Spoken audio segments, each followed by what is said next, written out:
नमस्कार, देख रहे हैं आप, आपके साथ मैं रीना झा बालियान। अपने तय समय के अनुसार पीएम मोदी कल देहरादून आ रहे हैं। बीजेपी पीएम मोदी के दौरे के लिए पूरी जी जान लगाए हुए है। पीएम के स्वागत से लेकर पीएम की रैली में भीड़ जुटाने तक की तैयारी बीजेपी कर चुकी है। अब इंतजार है तो पीएम के आने का। पीएम अपनी रैली में जनता को संबोधित भी करने वाले हैं। ऐसे में सभी की निगाहें हैं कि पीएम अपने इस दौरे के दौरान आखिर राज्य को क्या सौगात देकर जाते हैं। वहीं विपक्षियों की नजर है कि पीएम के निशाने पर आखिर कौन रहता है, क्योंकि नड्डा से लेकर शाह तक हरीश रावत पर निशाना साध चुके हैं। ऐसे में क्या पीएम मोदी के निशाने पर भी सिर्फ हरदा रहते हैं या फिर पूरी कांग्रेस को लपेटने की तैयारी है। वहीं पीएम मोदी की इस रैली का जवाब देने के लिए कांग्रेस से राहुल गांधी 16 दिसंबर को देहरादून आ रहे हैं। हालांकि अभी तक कांग्रेस का कोई दिग्गज नेता दिल्ली से देहरादून नहीं पहुंचा था, जिसे लेकर समय समय पर बीजेपी कांग्रेस पर हमलावर रही है। लेकिन देखना दिलचस्प है कि देवभूमि के इस चुनावी समर में दिग्गजों की एंट्री कितनी दमदार रहती है। आज इसी मुद्दे पर हम चर्चा करेंगे, लेकिन उससे पहले बयान सुनिए। माननीय मोदी जी के मार्गदर्शन में भारतीय जनता पार्टी के नेतृत्व के सरकार में जो काम हुआ है तो इतिहास में कभी नहीं हुआ था। अगर पहाड़ी क्षेत्रों में रेल का पटरी देखा है तो पहली बार अभी माननीय मोदी जी के नेतृत्व में अभी हम लोग देख रहे हैं। ऐसे बहुत विकास कार्य हुआ है और हाल ही के मुख्यमंत्री श्री पुष्कर सिंह धामी जी भी बहुत एक्टिव होके, पूरा सक्रिय होके जो जबरदस्त काम कर रहे हैं। देखिए, प्रधानमंत्री जी के आने का आप उत्साह देख रहे होंगे। जब से ये समाचार मिला कि प्रधानमंत्री जी यहाँ आने वाले हैं, दूर दराज के लोग अपने साधनों से देहरादून पहुँच रहे हैं और निश्चित रूप से उनका आना उत्तराखंड में हमेशा ही जो है, उत्तराखंड के लोगों को हमेशा उनका इंतज़ार रहता है और ये इंतज़ार कल हमारा पूरा होगा। 18,000 करोड़ की योजनाओं का शिलान्यास और लोकार्पण होने वाला है और उनके प्रधानमंत्री बनने के बाद जिस प्रकार से उत्तराखंड के साथ उनका जुड़ाव है, लगाव है, एक भावनात्मक, और उन्होंने स्वयं कर्म और मर्म का रिश्ता यहाँ से बताया है, तो उनके आने से हम सभी लोगों को एक नई ऊर्जा का, नई जोश का संचार होगा यहाँ उत्तराखंड के जनमानस में भी और उत्तराखंड के हमारे सभी कार्यकर्ताओं में। आपके चुनावी आगाज का मौसम का मिजाज तो नहीं गड़बड़ करेगा, क्योंकि खुले में जिस तरह से मौसम। नहीं, इंद्रदेव प्रसन्न है। पहले ही उन्होंने सब धूल और इतनी चीजें हैं वो सब समाप्त कर दी हैं और सूर्य भगवान आएंगे, कल हमको आशीर्वाद देंगे। 16 दिसंबर को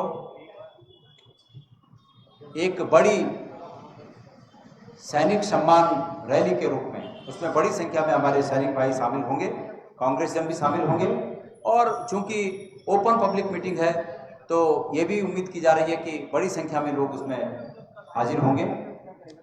यह कार्यक्रम देहरादून में आयोजित किया जाएगा और मकसद उसका हमारे वीर जवानों को सम्मान देना, उस वार में, उस लड़ाई में जो शहीद हुए उनको श्रद्धांजलि देना, और इस मकसद से राहुल जी देहरादून आ रहे हैं। मैं ये जानकारी आप सब लोगों से शेयर करना चाहता हूँ।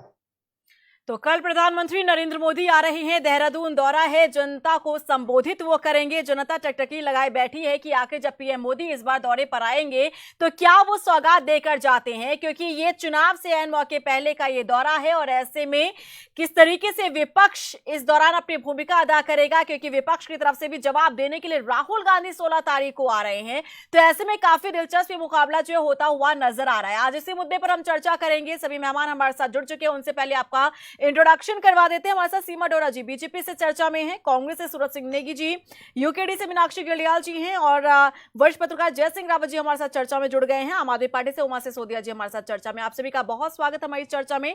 सबसे पहले चर्चा की शुरुआत मैं यहां पर करना चाहूंगी। सीमा डोरा जी, तैयारी किस तरीके से पूरी हो चुकी है और क्या कुछ होने वाला है कल, क्योंकि यहां पर जनता जो है उम्मीदें लगाई बैठी है कि सौगात यहां पर पीएम मोदी जो है वो देकर जा सकते हैं। साथ ही विपक्ष भी यहां पर तैयार है कि कैसे सरकार को घेरना है। ये घेरना विपक्ष का काम है और घेरता रहे, क्योंकि सांच को आँच नहीं। हमने हमेशा सच के लिए काम किया, देश के लिए काम किया, जनता के लिए काम किया और समाज कल्याण के लिए काम किया।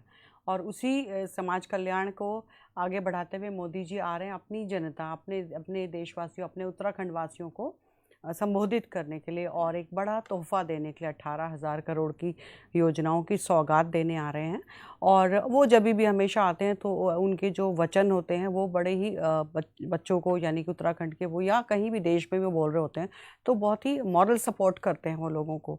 और उसी क्रम के साथ वो आ रहे हैं और हम लोग बहुत खुश हैं। पूरे उत्तराखंड में इतना उत्साह है कि जैसे बहुत समय बाद एक पिता आता है और बच्चों से संबोधित करता है। और आप मन की बात में भी देखिए, जब वो मन की बात में आते हैं तो सब लोग अपने अपने काम छोड़कर टीवी के आगे बैठ जाते हैं। तो यहाँ तो लाइव है, और लाइव है तो पूरा उत्तराखंड उमड़ के जैसे आ रहा है कि हम उनको देख ले और उनको मिल ले एक बार। चाहे फेस टू फेस ना बात हो पाए, लेकिन उनको देखना ही उनके लिए काफ़ी है। तो जनता बहुत उत्साहित है और सब आने को तैयार है उनको देखने के लिए। जनता सिर्फ देखने के लिए उत्साहित नहीं है, जनता ये जानने के लिए भी उत्साहित है कि आखिर इस बार क्या लेकर आ रहे हैं जनता जी। जब भी आते हैं तो तोहफे लेकर आते हैं, और अभी भी आ रहे हैं तो वो ढेर सारे तोहफे उत्तराखंड वासियों के लिए लेकर आएंगे, जो उत्तराखंड को आगे बढ़ाने में और उत्तराखंड के प्रोग्रेस के लिए बहुत ज़रूरी भी हैं और अच्छे होंगे। सूरज सिंह नेगी जी, आप लोगों की क्या रणनीति रहने वाली है? कैसे आप लोग सवाल पूछने के लिए, या फिर किस तरीके से आप लोग प्लान कर रहे हैं कल के लिए? क्योंकि जब भी पीएम मोदी आते हैं आप लोगों का सवाल यही रहता है कि आखिर राज्य को देकर क्या वो गए हैं। देखिए रीना जी, उत्तराखंड में जो भारतीय जनता पार्टी की प्रचंड बहुमत की सरकार है, उत्तराखंड का जो भारतीय जनता पार्टी का नेतृत्व है वो जड़ शून्य है। और मोदी जी को छोटे छोटे अंतराल के बाद कई सारी सभाएं करनी पड़ रही हैं, कई बार उनको उत्तराखंड आना पड़ रहा है। अब केवल और केवल भारतीय जनता पार्टी में मोदी जी का चेहरा ही इनके पास बचा है और इनके पास कोई विकल्प नहीं है। हमारे भारतीय जनता पार्टी के प्रवक्ता कह रहे हैं कि 18,000 करोड़ की योजनाओं का शिलान्यास और उद्घाटन करेंगे। अब वो कितना ये लपेट करते हैं, अब ये नहीं बता रहे हैं कि इतनी मतलब स्पष्ट नहीं कर पा रहे हैं कि कितनी योजनाओं का जो है शिलान्यास करेंगे, कितनाओं का उद्घाटन करेंगे। और आज ये देखिए, ये उत्तराखंड वासियों की त्रासदी है कि सीएम से लेके पटवारी तक प्रधानमंत्री जी के आवभगत में लगे हुए हैं, रैली को सफल बनाने में लगे हुए हैं। ऑफिसों में काम बिल्कुल चौपट है। कभी इनके गृह मंत्री जी आते हैं, कभी रक्षा मंत्री जी आते हैं और निरंतर आ रहे हैं। तो अब तो आपके भी नेता आ रहे हैं ना, ये नाराजगी किस बात की? अब तो आपके भी नेता आ रहे हैं। अब तक एचएनएन आपसे सवाल पूछ रहा था कि आपके नेता कब आएंगे, लेकिन अब तो तारीख आ गई है, 16 तारीख को राहुल गांधी भी आ रहे हैं। पिछली बार पूछ रहे थे कि आपके नेता क्यों नहीं आ रहे हैं, हमने कहा समय आएगा तो वो भी आएंगे। पर हमारा कहना ये है कि माननीय, तो फिर आप लोग क्यों सवाल पूछ रहे हैं कि इनके प्रचारक क्यों आ रहे हैं? सुन तो लो, पूरी बात सुन तो लो, मेरी पूरी बात होने दो। हमारा कहना ये है कि माननीय प्रधानमंत्री जी केदारनाथ आए, तब क्यों नहीं इनका उद्घाटन और शिलान्यास कर गए? उससे पहले एक दौरा पहले करके गए, तब भी कुछ भी हाथ नहीं लगा। अब आप ये देखें ना, पहले के जो दौरे हैं उसमें उत्तराखंड वासियों के हाथ खाली रहे, उनको कुछ नहीं मिला। और जब केदारनाथ आए उस समय प्रदेश में बहुत बड़ी आपदा आई हुई थी। उत्तराखंड वासियों को उम्मीद थी कि प्रधानमंत्री जी कुछ देके जाएंगे प्रदेश को, पर नहीं देके गए। अब आप देखिए कि 10-15 दिन के बाद जो है आचार संहिता लगने वाली है, 2 महीने में चुनाव होने वाले हैं। अब जो माननीय प्रधानमंत्री जी की घोषणाएं होंगी वो 2017 जैसी खाली जुमलेबाजी होगी। एक बार फिर झूठ का पुलिंदा जो है यहाँ पर छोड़ के जाएंगे, लोगों को दिग्भ्रमित करने का काम करेंगे। पर उत्तराखंड की जनता अब समझ गई है कि 15 लाख रुपए भी किसी के खाते में नहीं आए। और जो 2017 में माननीय प्रधानमंत्री जी ने जो परेड ग्राउंड में कहा था कि डबल इंजन की सरकार बनाइए, उत्तराखंड की जनता ने डबल और ट्रिपल इंजन की सरकारें बना दी, सारी सरकारें इनको दे दी। उसके बावजूद भी किसानों का कर्ज माफ नहीं हुआ। 1 लाख बेरोजगारों को प्रतिवर्ष नौकरी देने की बात थी, वो नहीं दी गई। तो ये सारे सवालात हैं, इन सवालातों पे भी जनता जो है देख रही है। और आज जिस प्रकार से भारतीय जनता पार्टी के वरिष्ठ नेताओं को गली गली और मोहल्ले मोहल्ले जाना पड़ रहा है प्रचार करने के लिए, कह तो रहे हैं कि मोदी जी के आने से लोग उत्साहित हैं। अरे उत्साहित अगर होते तो ये घर में बैठे रहते, पब्लिक अपना आप चली आती। बड़े बड़े नेताओं को गली गली और मोहल्ले मोहल्ले में जा करके लोगों को अन्य विनय करना पड़ रहा है कि हमारी इज्जत बचा लो, आ जाओ जरा प्रधानमंत्री जी को सुनने। ये तो सवालबाजी है, ये स्थिति सवालबाजी है, इस पर भी सीमा जी जवाब दीजिएगा।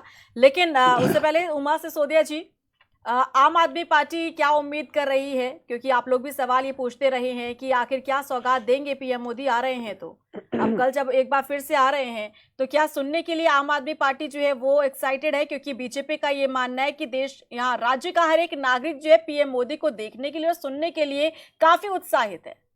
देखिए रीना जी, कल पीएम मोदी आ रहे हैं, देवभूमि में उनका स्वागत है, देश के प्रधानमंत्री हैं, आना चाहिए। लेकिन मैं ये जानना चाहती हूँ, हमारी बीजेपी की प्रवक्ता मेरी बड़ी बहन यहाँ बैठी हुई हैं, उनका ये कहना है कि 18,000 करोड़ की जो सौगातें हैं वो उत्तराखंड वासियों को दी जाएंगी। मेरा सामान्य ज्ञान एक्चुअली मेरे को समझ में ही नहीं आ रहा, मेरा सामान्य ज्ञान बहुत कम है, शायद मेरा IQ लेवल भी थोड़ा कम ही होगा, कि 3 महीने के बाद चुनाव है, लगभग फरवरी मार्च में चुनाव है, और लगभग महीने भर के बाद आचार संहिता लग जाएगी। तो ये जो 18,000 करोड़ की जो योजनाओं का शिलान्यास करने मोदी जी यहाँ पर आ रहे हैं, जिसको ये कहा जा रहा है, बड़े बहुप्रचारित किया जा रहा है कि इससे उत्तराखंड का बहुत भला होने वाला है, और मोदी जी एक जादूगर की तरह अपने पटारे में उत्तराखंड के लिए बहुत सारी सौगातें लेकर आ रहे हैं। मेरा जो सामान्य ज्ञान है उसको जरा ठीक किया जाए कि इन लगभग जो 100 दिन धामी सरकार के बचे हैं, तो इन 100 दिनों में ये 18,000 करोड़ की जो सौगातें हैं, इनसे उत्तराखंड को क्या ये पूरी कर पाएंगे, और उत्तराखंड को कितना फायदा हो जाएगा इन 100 दिनों में जो 18,000 करोड़ का जो बजट उत्तराखंड ये हमारे माननीय प्रधानमंत्री लेकर आ रहे हैं। रीना जी, क्या ये जरूरी नहीं था कि जब मार्च 2017 में बीजेपी की सरकार यहाँ पर बनी, उस समय माननीय मोदी जी ये 18,000 करोड़ की सौगातें उत्तराखंड को देते, और पिछले 4.5 साल में आमूल चूल परिवर्तन उत्तराखंड की जो जनता है उसके जो भी आप सौगातें लेकर आ रहे हैं उसका यूज होता है उत्तराखंड में।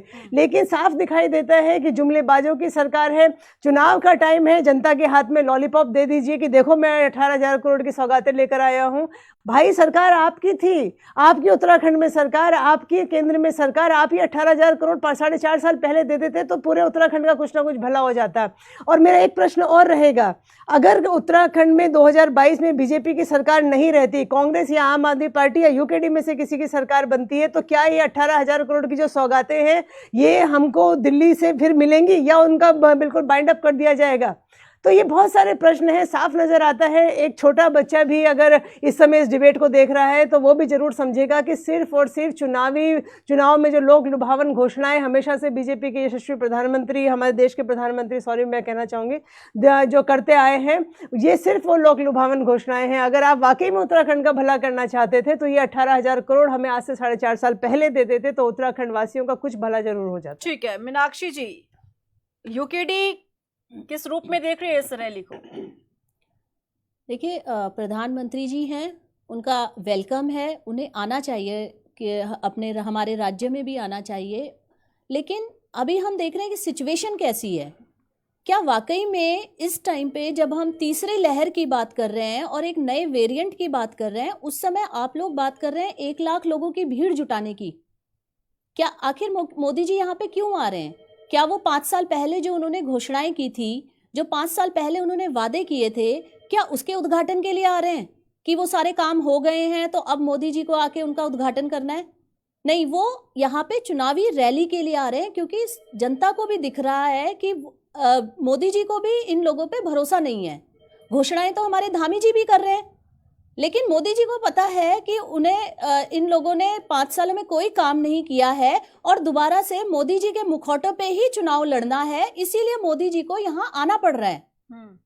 और जिस तरह की बातें हो रही हैं कि इतने करोड़ का यहाँ पे वो दिया जा रहा है, तो आप देखिए डिजिटल इंडिया की आप बात कर रहे हो, आप देखिए ना, कथनी और करनी में डिफरेंस देखिए। एक तरफ आप डिजिटल इंडिया की बात कर रहे हो और ऐसी सिचुएशन में जो कोरोना का जो सिचुएशन हो रही है, सेकंड लहर में हमने देखा कितनी लोगों के कितना नुकसान हुआ। अपना लोगों के जिन लोगों का नुकसान हुआ वो ऐसा नहीं है कि बीजेपी और कांग्रेस के या किसी पार्टी के लोगों का नुकसान स्पेशली नहीं हुआ, यहाँ पे आम जनता का नुकसान हुआ, कई लोग मारे गए। और तीसरी लहर में हमें नहीं पता कि ये जो नया वेरिएंट है वो किस प्रकार का आएगा।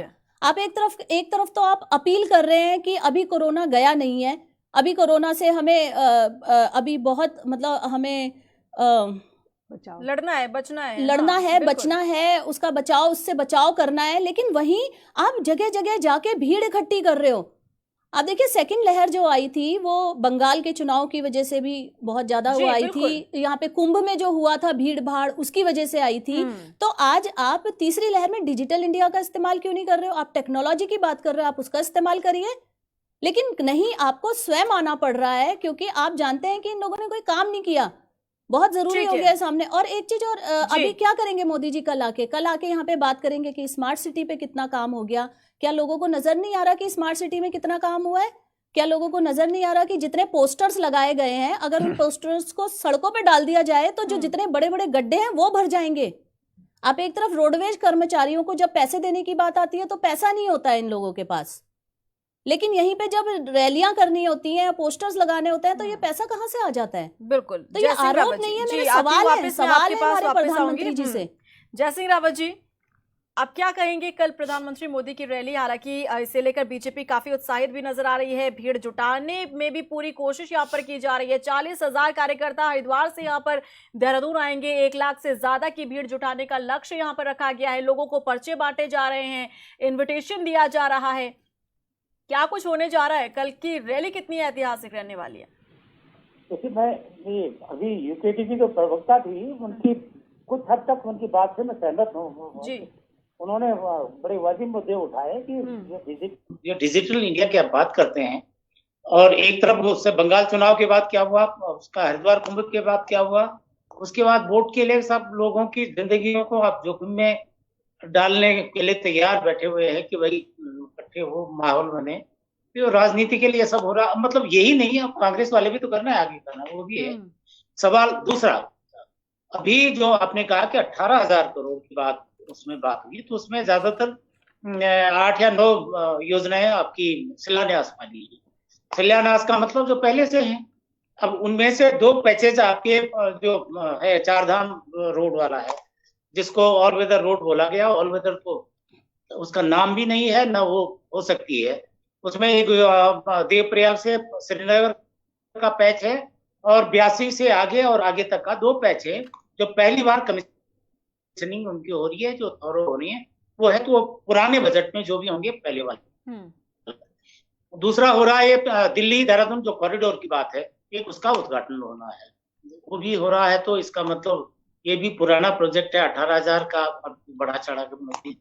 तीसरा जो 82 प्रोजेक्ट है, 82 प्रोजेक्ट भी हजारों करोड़ का है, ऐसा नहीं है। उसको 120 मेगावाट का है जल विद्युत परियोजना का, उसका भी होना है, उसका भी लोकार्पण होना, ये भी पुराना प्रोजेक्ट है। और बहरहाल शुरू हो रहा, अच्छी बात है। कई सालों, मेरे ख्याल से 1992 से वो प्रोजेक्ट रुका हुआ था, और उसको दोबारा काम शुरू हुआ जब उत्तराखंड राज्य बना, उसके बाद सारे प्रोजेक्ट शुरू हुए हैं धीरे धीरे। जैसे आपका मनेरी वैली सेकंड शुरू हुआ, तो स्टेट सेक्टर में पहली बार दूसरा प्रोजेक्ट ये 82 वाला बन रहा है। वो 304 मेगावाट का था, ये 120 मेगावाट का था। ये भी है, बहरहाल उत्तराखंड के लिए फायदा ही है, इसमें फायदा है। तो ज्यादातर जो बड़े प्रोजेक्ट हैं जिनमें 18,000 करोड़ बोले, ऑलरेडी ऑन गोइंग है। पहले से इनके कई बार इनको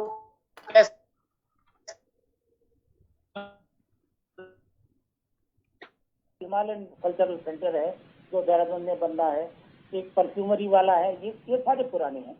नए वाले में जैसे वो है आपका ऋषिकेश का पुल है, वो कांच का पुल बन रहा है। तो मैं समझ रहा हूँ कि इतनी बड़ी कैसे होगा, जिस पुल से हजारों लोगों ने एक साथ गुजरना हो, और नीचे कांच का हो, और उसमें तो भगदड़ की भी ज्यादा चांसेस हैं। मतलब मोदी जी ने तो उद्घाटन करना ही है, बनवा दिया है, लेकिन जिसके दिमाग का वो फितूर था, वो तो बनाने वाले तो बना गए हैं, लेकिन जो भुगतेंगे आने वाली पीढ़ी भुगतेगी। तो इस तरह से कुछ है, लेकिन कुल मिलाकर जो है प्रधानमंत्री जब आते हैं, कुछ कहते हैं, तो कुछ ना कुछ तो होता है जी। उम्मीद की जानी कि इनके अलावा कुछ करते हैं तो तब जाके कुछ उत्तराखंड को फायदा हो सकते हैं। जैसे आपने एक बार देखा होगा बिहार चुनाव, पिछली बार जो बिहार चुनाव में उन्होंने 1.25 लाख करोड़ का पैकेज दिए थे। अगर इस तरह से कोई नई चीज ये कर देते हैं कि जो आप 18,000 करोड़ वाली, वो आज आपने विज्ञापन देखा होगा अखबारों में, मेरे ख्याल सभी ने पढ़ा होगा, उसके कंटेंट मैंने बनाए हैं उसके, तो वो सारी चीजें वो तो सब पुरानी चीजें हैं। नई चीज आप क्या करना चाहते हैं? आप बताओ। आप कहते हैं साहब हमने रेल लिया है।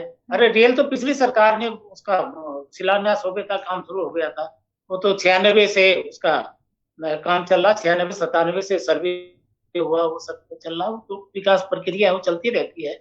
लेकिन अगर मोदी जी नया काम कुछ बताते हैं तो वो उत्तराखंड के लिए प्रधानमंत्री आ रहे हैं, कुछ न उम्मीद की जानी चाहिए, कुछ न कुछ तो करेंगे। यस, बिल्कुल सीमा डोरा जी, कुछ नया होगा तो ही कहा जा सकता है कि पीएम मोदी आए और कुछ सौगात देकर गए, क्योंकि जयसिंह रावत जी ने जिस तरीके से विश्लेषण करके बताया है, क्योंकि 18,000 करोड़ की जो बात की जा रही है उसे साइड में रखकर कुछ नया होना चाहिए।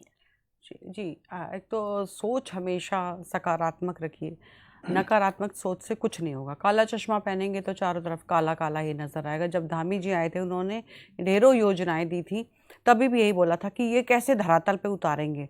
तभी भी हर योजना जो है धरातल पे उतर रही है, और उन्होंने तभी भी ये कहा था कि मेरे पास खुद वित्त है, मैं देख रहा हूँ, मैं योजनाएं देने से पहले कैलकुलेट कर लेता हूँ कि हो पाएगी कि नहीं हो पाएगी, धरातल पे उतर पाएगी कि नहीं उतर पाएगी, तभी जाके उसको शिलान्यास करता हूँ, उसका हर योजना को धरातल पे उतारता हूँ, और उतर रही हैं। और सब आप देख रहे हो, चाहे बच्चों को टैब देने की बात हो, या स्वरोजगार की बात हो, या महिलाओं के लिए हो, या गजियारी योजना हो, या दुग्ध अमृत योजना हो, किसी भी तरह की देश को जानो योजना हो, ढेरों योजनाएं हैं हमारे पास जो लगातार उतर रही हैं धरातल पे, और काम चल रहा है, उसके ऊपर काम हो रहा है, और लोगों को उसका फायदा भी मिल रहा है।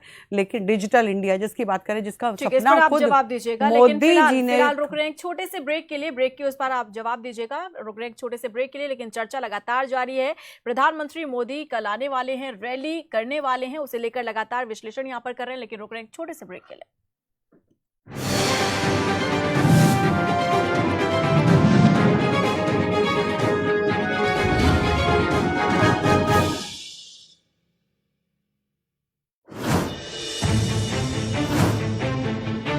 मामले को हमने पूरी प्रमुखता के साथ उठाया। एचएन की खबर का असर एक बार फिर से देखने को मिला है।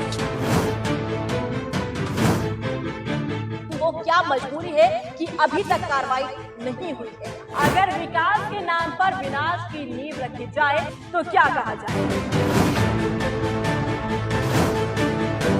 जाकर पड़ताल की, तब कैमरे में फिर कुछ ऐसी तस्वीरें कैद हुई जो सरकार और सिस्टम पर सवाल खड़े कर रही है। जब सरकार अच्छा काम करती है तो एचएन उसे भी प्रमुखता के साथ दिखाता है। उसी अंदाज, उसी भरोसे के साथ हम होंगे हाजिर एक नए समय पर। देखिए न्यूज स्पेशल मेरे साथ, सोमवार से शनिवार शाम 4 बजे, सिर्फ एचएन 24/7 पर।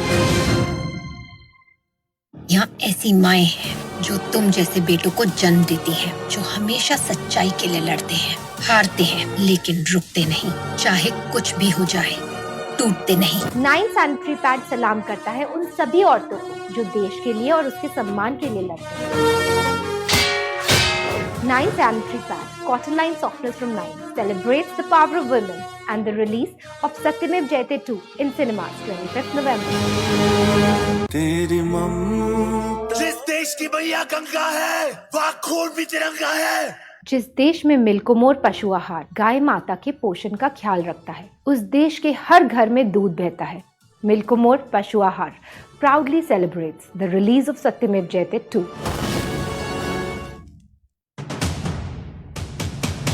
नमस्कार, आप देख रहे हैं हमारी खास पेशकश कब बदलेगी तस्वीर, और मैं हूं आपके साथ हिरम फातिमा। जब देश का संविधान भेदभाव नहीं करता तो फिर शासन प्रशासन को ये अधिकार किसने दिए? आखिर कौन है वो 500 लोग और क्यों ये लोग मांग रहे हैं इस क्षमता को? जिम्मेदार अधिकारी सब जानने के बावजूद भी चुप्पी साधी हुई। पुल जो था आधा अधूरा है, तो जाहिर सी बात है लोग नाव के जरिए ही जाते होंगे। क्या परेशानियां लोगों को आती है? इलाके के एडीएम है और वो कहते हैं हमें इस मामले में जानकारी नहीं है। नए अंदाज, नए समय पर आ रही हूं मैं आपकी आवाज बनकर, बदलने हर तस्वीर। देखिए मेरे साथ कब बदलेगी तस्वीर, सोमवार से शनिवार शाम 6 बजे सिर्फ HNN 24/7 पर। नमस्कार, प्राइम टाइम डिबेट देख रहे हैं आप, आपके साथ मैं हूं रीना झा बालियान। आपके असल सवाल और मुद्दे कहीं छूट न जाए, तब जाकर आपके हर सवाल पर जवाब मांगती। ऐसे में सरकार की जवाबदेही जरूर बनती है। आप जवाब दीजिए, आप जवाब से क्यों बच रहे हैं सर? रोज मेरा सामना सियासत और सियासी शख्सियतों से होता है। चुप रहिए कि आप लोगों की मंशा क्या है ना, वो नजर आ जाता है। सामाजिक सरोकार से जुड़ती हूँ तो भी सियासत बेशुमार होती है। आंकड़े हैं हमारे पास, प्रूफ लेकर बैठते हैं हम। मैं रीना झा बालियान, HNN 24/7 जुनून सच दिखाने का। रोजाना रास्ते की हर छोटी बड़ी खबरों पर मेरी नजर रहती है और मेरे मुद्दे इन्हीं रास्तों से उठते हैं। कई बार कुछ खबरें सोने नहीं देती, परेशान करती हैं। उनका ट्रॉली है और वो बच्चे को रस्सी खींचते हैं, लेकिन उसकी तह तक जाकर तथ्यों के साथ मैं अपनी बात रखती हूँ। खबर का पीछा सब करते हैं, लेकिन हर कोई उस तक पहुँच नहीं पाता। मैं सिर्फ आम लोगों के मुद्दे खास नहीं बनाती, बल्कि सरकार और उनके नुमाइंदों से भी सीधा सवाल करती हूँ,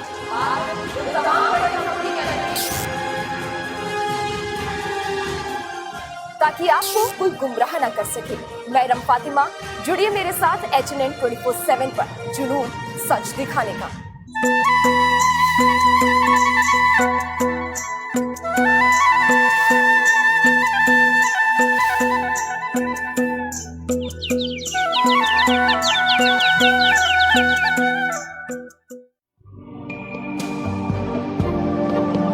लहरों से खेलने के शौकीन हो या बर्फ की ऊंची चोटी से यूं छलांग लगाने के, पहाड़ को पैदल नापने का इरादा रखते हो या हवा में उड़ने का, हिम्मत दिखा चोटी से कूदने का मादा रखते हो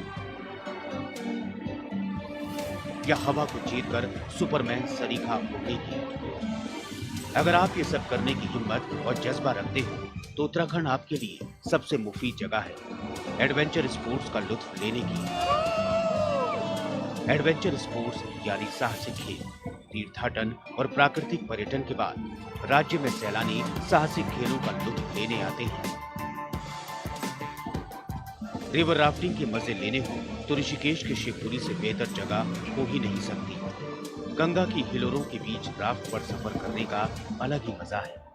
पहाड़ी और दुर्गम स्थानों पर रॉक क्लाइंबिंग और रैपलिंग के लिए चमोली के ग्वालदम और तपोवन के साथ टिहरी का कोडियाला भी एडवेंचर प्रेमियों को लुभाता है। साहसिक पर्यटन की दृष्टि से स्कीइंग बहुत ही लोकप्रिय है। इस खेल के लिए लोग औली खींचे चले आते हैं।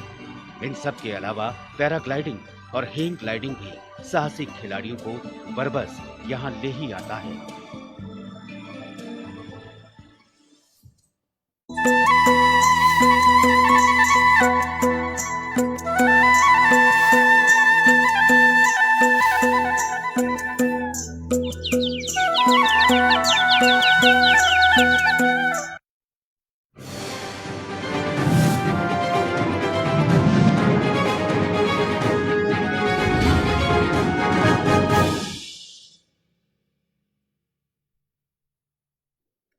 ब्रेक के बाद स्वागत है। लगातार हम चर्चा कर रहे हैं प्रधानमंत्री नरेंद्र मोदी का कल रैली होने वाली है। उनकी बड़ी संख्या में कार्यकर्ता, बड़ी संख्या में लोग वहां पर पहुंचने वाले हैं।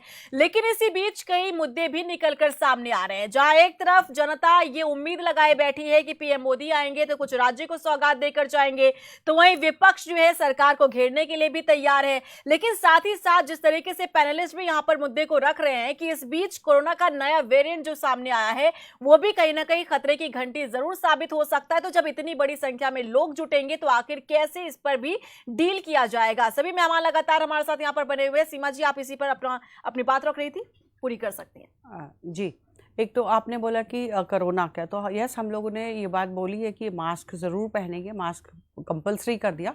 और लोग अब जीना सीख गए कोरोना के साथ। पहले उनको बताना पड़ता था यहाँ मत करो, ये मत करो, लेकिन अब लोग जीना सीखे और जीना सीखना भी चाहिए। कब तक क्या उम्मीद करें कि कल 1 लाख की जो कल भीड़ आएगी सीमा जी, तो क्या हर 1 लाख में से जितने लोगों की संख्या सबने मास्क पहना होगा? बिल्कुल। सोशल डिस्टेंस कैसे मेंटेन होगा? मास्क तो कंपलसरी है, एंट्री ही नहीं मिलेगी बिना मास्क। सोशल डिस्टेंस कैसे मेंटेन होगा? सोशल डिस्टेंसिंग भी देख लेंगे, क्योंकि लोग जो है वो खुद समझदार है, उनको पता है कि किस तरीके से अपने आप को संभालना। और देश को हम बंद तो पूरी तरीके से पूरा विश्व बंद नहीं कर सकते, और बंद कैसे करें ये तो यही हो कि हमें इसके साथ जीना आना चाहिए कि हम कैसे जिएंगे कोरोना अगर बार बार इस तरीके से करा तो उसके साथ हम किस तरीके से जीना सीखेंगे।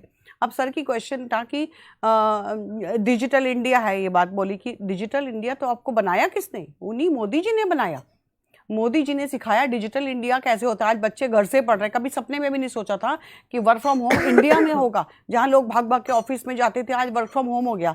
अब हमने तो कोरोना काल में वर्क फ्रॉम होम करना सिखाया। भी वोट दे दिया जाए तो कितना बेहतर होगा। ऐसी भी टेक्नोलॉजी का करिए ना इस्तेमाल। फिर नहीं, वो भी आगे आगे इस तरीके का आगे होगी जरूर, लेकिन लेकर आना। मैडम आप तो चुप ही रहो। दिल्ली में तो हमने तो कोरोना काल में वर्क फ्रॉम होम कराया था। दिल्ली सरकार ने तो आज जो कोरोना खुला हुआ है, दिल्ली सरकार ने वर्क फ्रॉम होम करा दिया।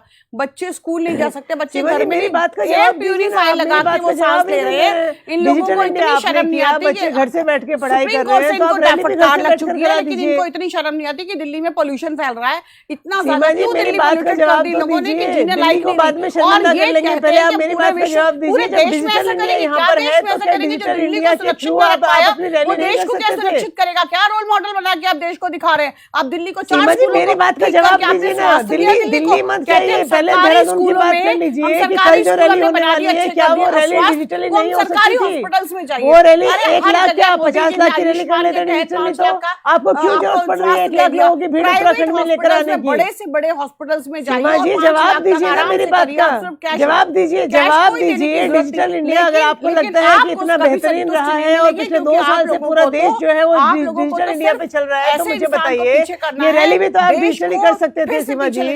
आप इस रैली को भी तो कर सकते थे। आपके जो बड़े बड़े नेता है, प्रदेश अध्यक्ष कार्ड ले लेके जनता के दरवाजे पर जा रहे हैं कि आप लोग आइए और यहाँ पर रैली में हिस्सा लीजिए और कोरोना लेकर घर जाइए। लोगों को ये कहेंगे कि किसी तरीके से मोदी जी, लेकिन इसमें भड़काने की बात नहीं है। ये वाजिब सवाल है सीमा डोरा जी, जो कि हम सबको इफेक्ट करता है, जो हम सबको प्रभावित करेगा कि अगर कल किसी भी तरीके से स्प्रेड होता है, संक्रमण होता है, तो आप सोचिए कितने लोग इसकी चपेट में आ सकते हैं। ओमिक्रॉन जिसे अभी सिर्फ स्टडी किया जा रहा है, वैज्ञानिकों की तरफ से समझने की कोशिश की जा रही है कि आखिर ये कितना खतरनाक हो सकता है। और ऐसे में इतनी बड़ी संख्या में लोगों का जुटाना कहीं ना कहीं कह सकते हैं कि प्रभावित वो कर सकता है बड़ी संख्या में लोगों को।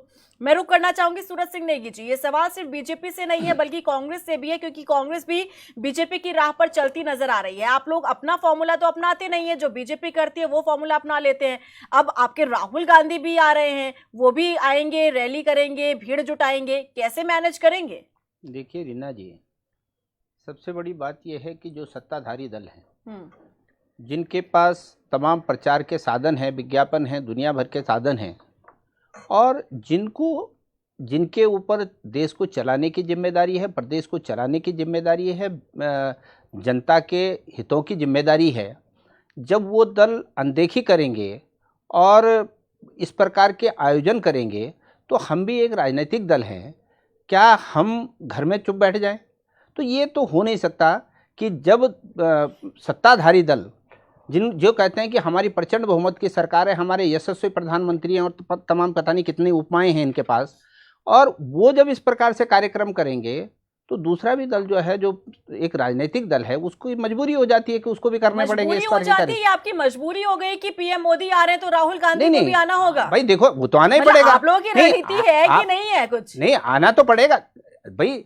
ये आप ही तो कह रहे हैं कि मजबूरी हो गई ना, ये मजबूरी में आ रहे हैं क्या राहुल गांधी? मजबूरी नहीं है, उनकी कोई इच्छा नहीं है देवभूमि आने की। मजबूरी भाई, कोरोना का काल चल रहा है और ऐसी जब खतरे के संकेत हैं, तो ये अगर खतरा पैदा कर रहे हैं तो आप लोग भी खतरा पैदा करेंगे भाई। हमको क्या, हम घर बैठ जाएं?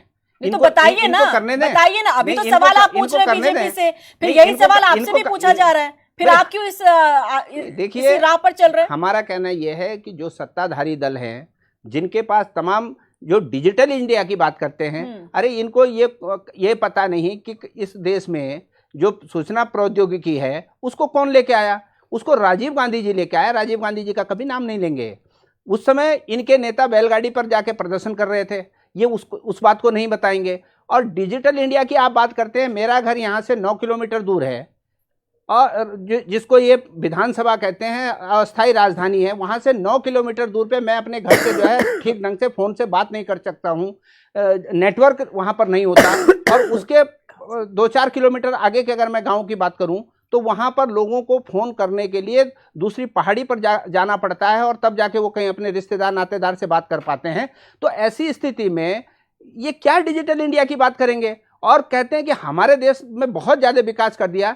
आज मोदी जी ने क्या किया कि उत्तराखंड की जो फैक्ट्रियां हैं, आप देने की बात कर रहे हैं कि आप देने आ रहे हैं, उत्तराखंड की जितनी ऑर्डिनेंस फैक्ट्रियां थी उनका जो है निगमीकरण कर दिया। और निगमीकरण किस लिए किया कि उन फैक्ट्रियों को ये सीधा बेच नहीं सकते, सरकारी फैक्ट्री बेची नहीं जा सकती।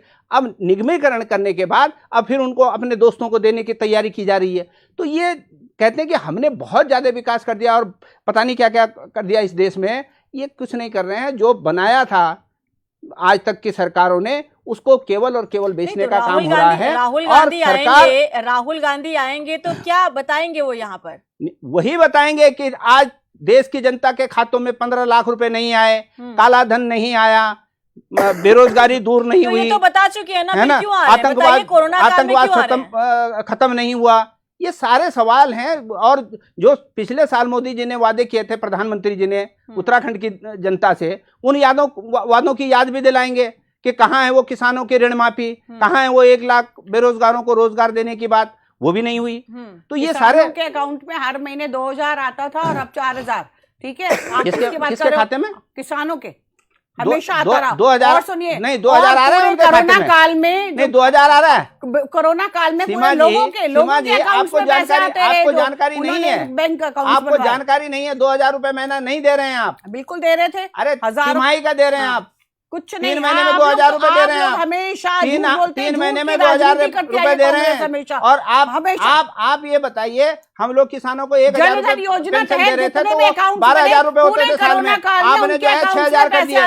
और कोरोना की बात आप कर रहे हैं, कोरोना में आपके मुख्यमंत्री बाहर नहीं निकले। अगर कोई मुख्यमंत्री राहत को उसमें चेक ले जाता था तो चिमटा रखा हुआ था उन्होंने लंबा वाला, दूसरे चेक को भी लंबे चिमटे से पकड़ने का काम करते थे और चिमटे से पकड़ते थे वो चेक को भी, कोरोना ना आ जाए। और हम लोगों ने, कांग्रेस के लोगों ने बाहर सड़क पर उतर करके लोगों की मदद करने का काम किया और सरकार की विफलताओं को सामने लाने का काम किया। सरकार की विफलताओं को सामने लाने का काम किया।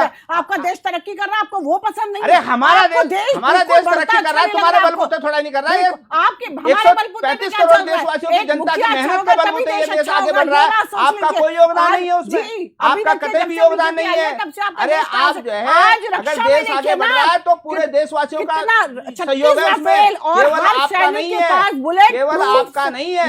अरे कहाँ है वो बुलेट ट्रेन, कहाँ है वो बुलेट ट्रेन? अरे बुलेट ट्रेन की बात बता दीजिए, कहाँ है डिजिटल इंडिया, कहाँ है वो बीजेपी ने स्मार्ट सिटियां, देहरादून की स्मार्ट सिटी कहाँ है? तो हम 10 को ठोक देंगे भैया। आप चाइना आज हमसे डरता है, आप तो डरते क्या होगा? हर समय पाकिस्तान जैसे छोटे से देश से डरते थे। आप किससे आप बताइए ना, आज हमसे पूरा विश्व डरता है। आज पूरा विश्व सैल्यूट करता है हमारे प्रधानमंत्री को और हमारे भारत को सम्मान से देखता है। शर्म आनी चाहिए आप लोगों को। हर समय आप लोग संचार सुविधा नहीं है, आप लोग इस काबिल नहीं है कि हमारे पास आ सके। और राहुल गांधी आके करेंगे क्या? क्या कर दिया राहुल गांधी आके देश के, क्या कर दिया देश के लिए उन्होंने? आपकी सच्चाई उजागर करेंगे जनता के सामने, सैनिकों को सम्मान देंगे, सच्चाई उजागर करेंगे, आपके झूठ का पुलिंदा, आपके झूठ का पुलिंदा जनता के सामने खोलने का काम करेंगे राहुल जी। देंगे हम लोग। अरे राहुल जी ने जो है जनता की सच्चाई के लिए लड़ रहे हैं, जनता के लिए। चलिए वापस आते हैं। जनता यही बैठी है। देखिए, बीजेपी और कांग्रेस के नेता आकर यहाँ राज्य में राज्य की जनता को क्या देकर जाते हैं। यहाँ की जनता बैठी है यहीं पर, देखेगी जरूर कि आगे प्रधानमंत्री मोदी क्या कहकर जाते हैं और राहुल गांधी क्या कहकर जाते हैं। लेकिन बहुत जरूरी हो जाता है ये समझना कि आखिर राज्य की जनता के बारे में कौन बात कर रहा है, राज्य के विकास के बारे में कौन बात कर रहा है। क्योंकि मौका यहां पर उमा सिसोदिया जी, आप लोगों के पास भी है 2022 में चुनाव लड़ने के लिए आप लोग तैयार हैं, तो आप लोगों की तरफ भी उम्मीद लगाए बैठी है राज्य की जनता। आप लोग जनता को विश्वास में लेने के लिए किस तरीके से काम कर रहे हैं? देखिए, आम आदमी पार्टी का ये विधानसभा का उत्तराखंड में पहला चुनाव है और हमारा केंद्रीय नेतृत्व, अगर मैं बात करूं अरविंद केजरीवाल जी की या मनीष सिसोदिया जी की, तो लगातार वो उत्तराखंड के दौरे पर समय समय पर आते रहे हैं और पूरी आम आदमी पार्टी कमर कस के तैयार है 2022 के चुनाव के लिए। मैं यहाँ पर जनता को सिर्फ इतना ही कहना चाहती हूँ कि देखिए, हम लोगों ने जो दिल्ली में जो काम किया, बार बार हम लोग दिल्ली मॉडल की बात करते हैं। दिल्ली में हमारे पास पूर्ण राज्य की सरकार नहीं है, वहाँ पर हमारे पास हमारे जो मुख्यमंत्री जी हैं उनके पास वो सारी शक्तियाँ नहीं हैं जो किसी पूर्ण राज्य के मुख्यमंत्री के हाथ में निहित होती हैं। उतनी मतलब पूर्ण राज्य की सरकार नहीं, और ब्लेम लगाते हुए केंद्र सरकार पर। सब कुछ तो आपके पास है, जैसे अदर स्टेट्स के पास है वैसे आपके पास। आप क्यों मैडम जी, मैम मेरी बात सुन लीजिए, शायद आपको जनरल नॉलेज नहीं है। पुलिस हमारे पास नहीं है, हमारी सारी योजनाओं की जो फाइल है वो आपके एलजी के पास जाती है। आप लोगों ने कहीं हमारे मुख्यमंत्री सारी योजनाएं बनाते हैं और आपके एलजी साहब उस पे साइन तक नहीं करते हैं। हमने जब पहले हमारी सरकार आई थी तब हमने माननीय कोर्ट में जाके अपने अधिकारों को मांगा था। क्या देंगे उन बच्चों को, क्या देंगे वहां के लोगों को, सारी पूरी कैबिनेट। तब हमारे सुप्रीम कोर्ट ने कहा था कि चुनी हुई सरकार को काम करने दिया जाए और अभी 6 महीने पहले 8 महीने पहले केंद्र सरकार ने दोबारा सारी शक्तियां एलजी के अंतर्गत निहित कर दी है। मेरे को समझ में बात नहीं आती है, आप लोग दिल्ली को पूर्ण राज्य के जो पूर्ण राज्य का जो दर्जा है वो क्यों नहीं देते? आप दिल्ली को कितना डर क्यों है आप लोगों को केजरीवाल जी से? केजरीवाल जी के पास वो पूरी शक्तियां नहीं है, उसके बाद भी केजरीवाल जी ने वहां पर जो काम करके दिखाया है, मैं उत्तराखंड की जनता को सिर्फ इतना कहना चाहती हूँ, एक बार आप उत्तराखंड में हमारी आम आदमी पार्टी के जो मुख्यमंत्री हैं उनको बनने दीजिए।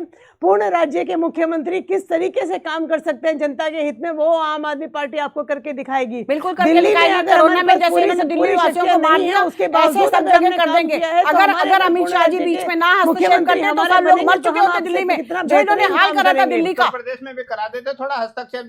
सीमा जी बात मत करिए, वो एक रोल मॉडल बन चुका है उत्तर प्रदेश। होता क्या है, होता क्या है, जब बच्चे नालायक निकल जाते हैं तो घर के जो बड़े बुजुर्ग होते हैं ना उनको आगे काम करना पड़ता है। यही हालत आज उत्तराखंड में बीजेपी की है। उत्तराखंड की जो बीजेपी के यहाँ के मुख्यमंत्री जो रहे हैं वो कुछ काम नहीं कर पाए पिछले 3 दिन में, इसलिए हमारे प्रधानमंत्री जी को बार बार आकर यहाँ दौरे लगाने पड़ रहे हैं। अदरवाइज जरूरत नहीं थी एक छोटे राज्य के चुनाव में प्रधानमंत्री जी को बार बार यहाँ पर आने की। और भी जगह बहुत सारे चुनाव है। अभी आचार संहिता नहीं लगी, ये चुनावी दौरा नहीं है। चेहरा उत्तराखंड में आप लोग डबल इंजन की सरकार है और वो आ रहे हैं, चुनावी दौरा नहीं है। चेहरा घोषित नहीं कर अभी तक भीड़ जुटाओ, आपसे क्या डबल इंजन की सरकार है? आप क्या बोलते हैं डबल इंजन की सरकार है? तो डबल इंजन की सरकार नहीं है तो फिर कौन सा दौरा है ये? चुनावी दौरा नहीं है तो फिर और कौन सा दौरा है ये? तो नॉर्मल है, जो आते ही डबल इंजन की सरकार है तो दूसरा इंजन तो आएगा ही आएगा। फिर आप कहोगे कि एक इंजन चला रहा है, दूसरा इंजन क्यों नहीं आ रहा? जब दूसरा इंजन आ रहा है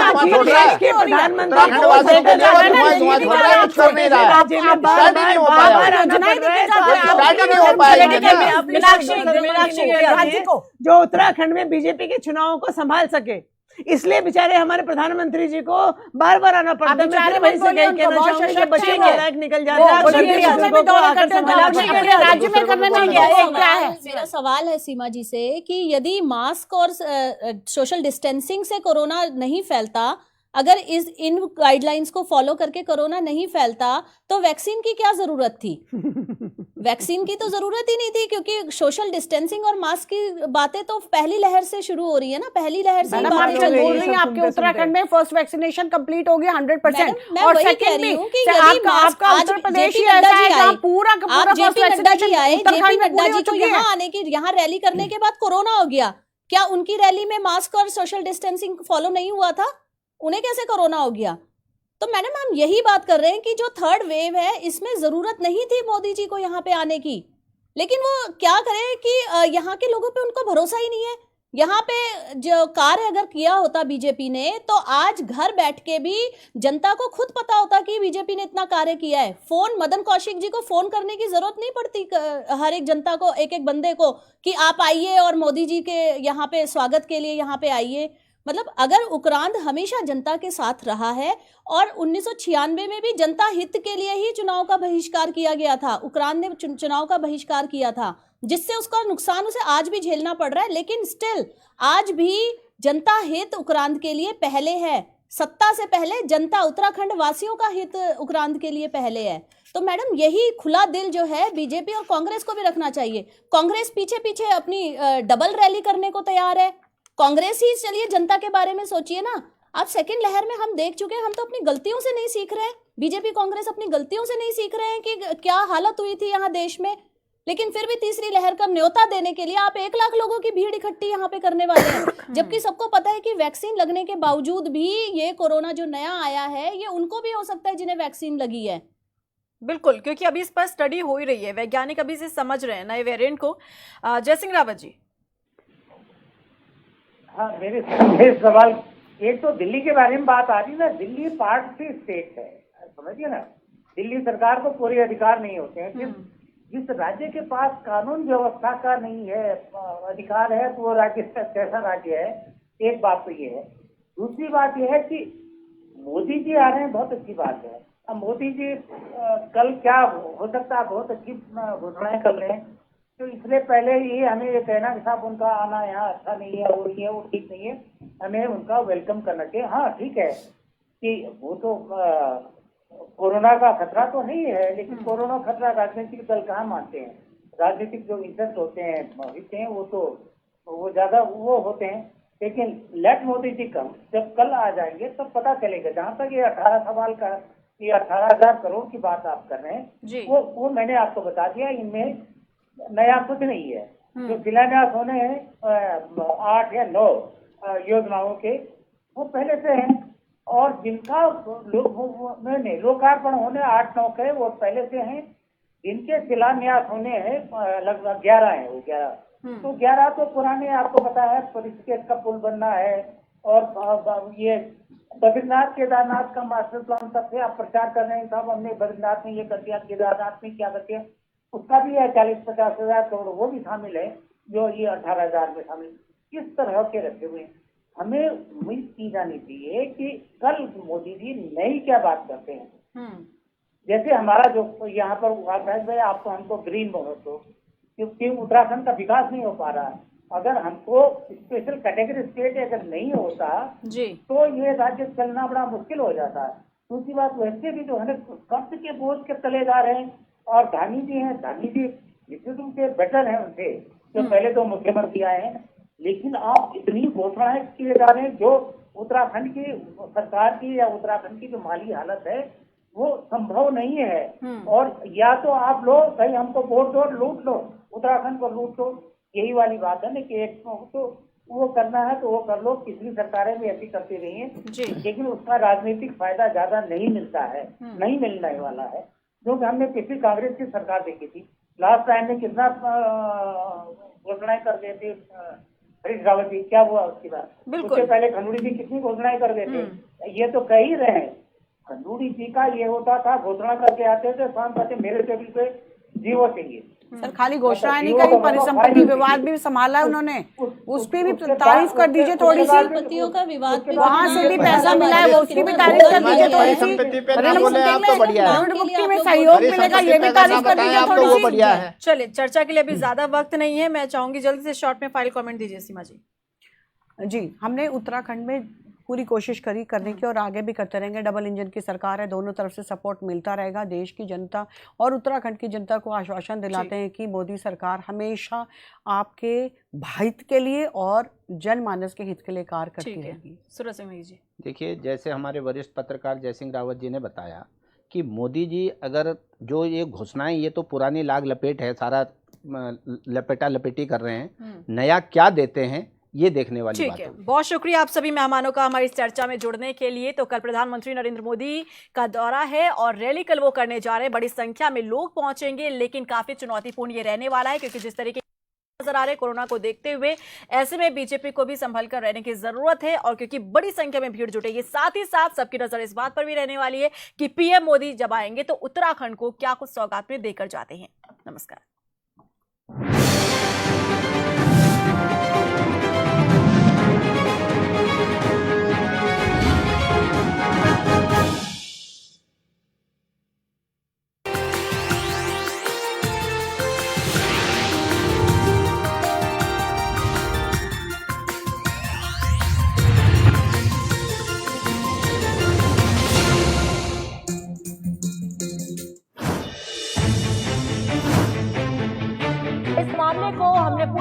प्रमुखता के साथ उठाया। एचएन की खबर का असर एक बार फिर से देखने को मिला है।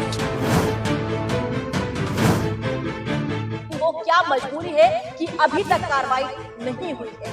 अगर विकास के नाम पर विनाश की नींव रखी जाए तो क्या कहा जाए। जाकर पड़ताल की तब कैमरे में फिर कुछ ऐसी तस्वीरें कैद हुई जो सरकार और सिस्टम पर सवाल खड़े कर रही हैं।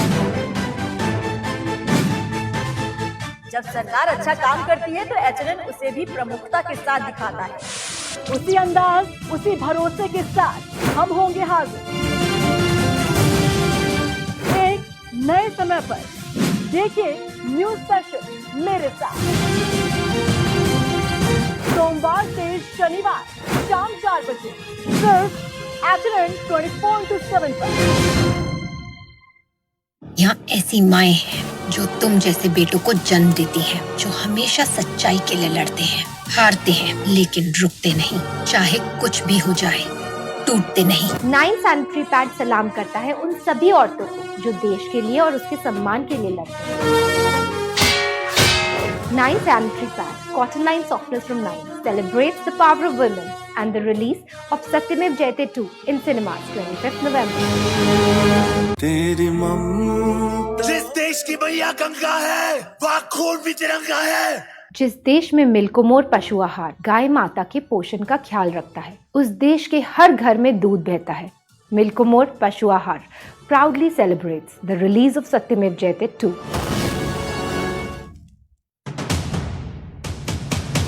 नमस्कार, आप देख रहे हैं हमारी खास पेशकश कब बदलेगी तस्वीर और मैं हूं आपके साथ हिरम फातिमा। जब देश का संविधान भेदभाव नहीं करता तो फिर शासन प्रशासन को ये अधिकार किसने दिए? आखिर कौन है वो 500 लोग और क्यों के लोग मांग रहे हैं? एक क्षमता जिम्मेदार